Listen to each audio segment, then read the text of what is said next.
Welcome everyone to another edition of NoDQ&A video right here on NoDQ.com and YouTube and wherever else you're watching this. Thanks as always for watching. Got a lot of questions here, so let's just dive right into it.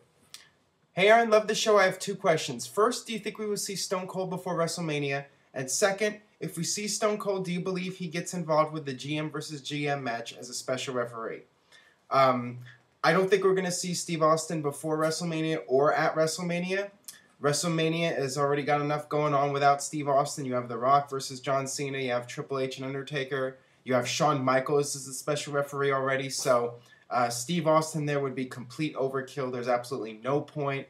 Knowing Steve Austin like we know him, he's not going to want to come in and just be another guy on the show. He's going to want to be a major attraction.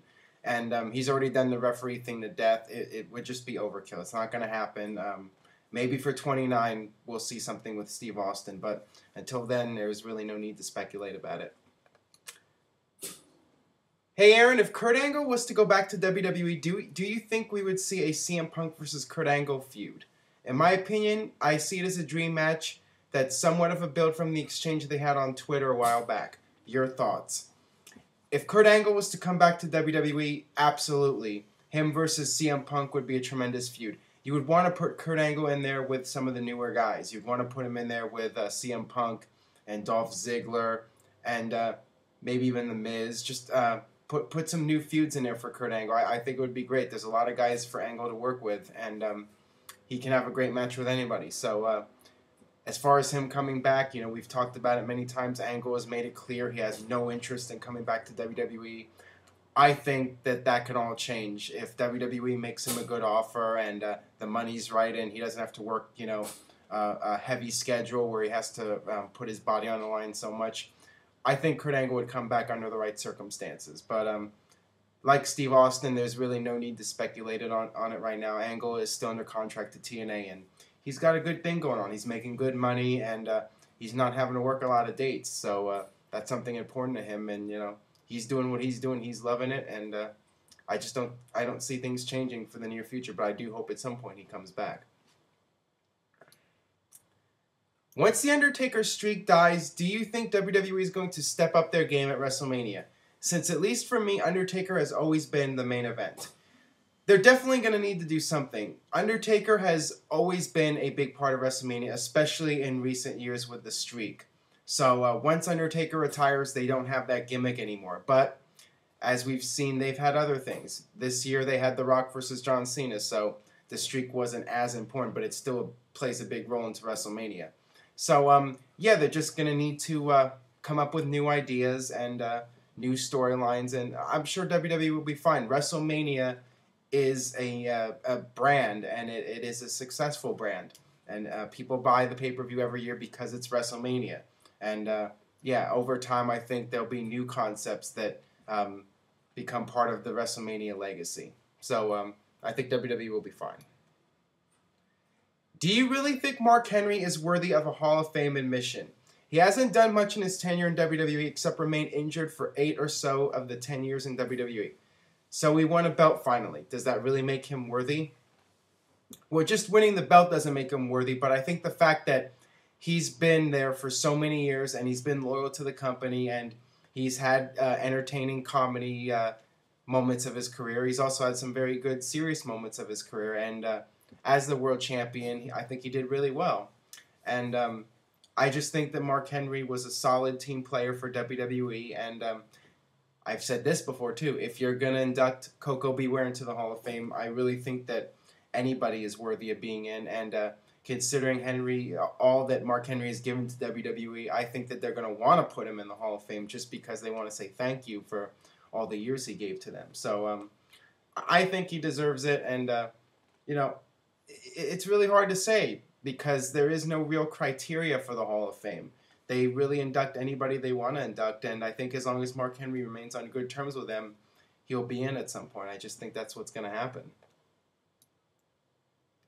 What match do you think should be the opener at WrestleMania? Sheamus, Bryan, or Rhodes versus Big Show?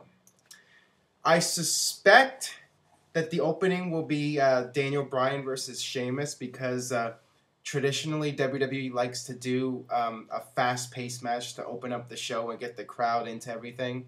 And as far as Big Show and Cody Rhodes goes, I don't see that match being very long. I think Cody Rhodes is going to get knocked out pretty quickly.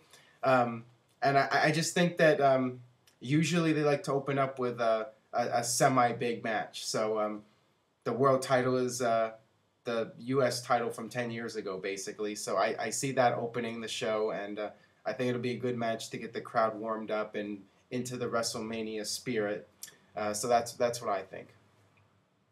Hey Aaron, love the show. Thank you for that. Would you like to see The Rock returning full-time? If yes, do you think it would do any good to WWE? Thanks. Well, let's put it this way. I don't see The Rock returning full-time because he's got his Hollywood movies, and his career in Hollywood doesn't look like it's dying down anytime soon. So I don't think that's going to happen. And let's say that all of his movie roles dried up and he wanted to return full-time. I don't know, because he could be somewhat of a nostalgia act at this point. And we've seen in the past with Hulk Hogan, when Hulk Hogan came back to WWE in 2002. In the short term, it was great for business, but the longer he stayed, the less interest there was from the general public. So I think if The Rock comes back and he's around every single week, I think people might get tired of it, and they want to see something new. I mean, the thing about WWE is they always look towards the future, and they always build towards the future, and that's what's kept them alive. I mean, you go back to the Monday Night Wars when they were struggling against WCW. They lost their big-name talent, but they built new stars, and they turned the tide. And when WCW was unable to make new stars of their own, they started to go downhill. So, I mean, that just shows you right there that in the wrestling business, people want to see new faces, and they get tired of seeing the same people over and over again. So, I don't know if Rock coming back full-time would be a good thing. I think at this point, he's best off being a special attraction, coming back every once in a while and doing like a big pay-per-view match. Maybe he could do a SummerSlam with Randy Orton, or a WrestleMania with CM Punk, those kind of matches. Let's say there's a chance WrestleMania does bad numbers. Could there even be the slightest chance or slightest change made to the programming of the PG era? I highly doubt it. First of all, WrestleMania is not going to do a bad number.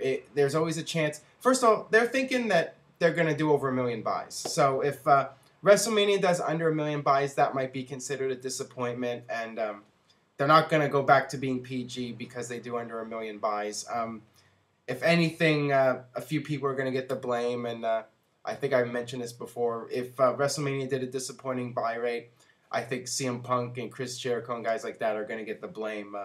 And then WWE will just punish them and move on. But, they're not going to change their product. And I don't see WrestleMania doing a disappointing number. I think it will be...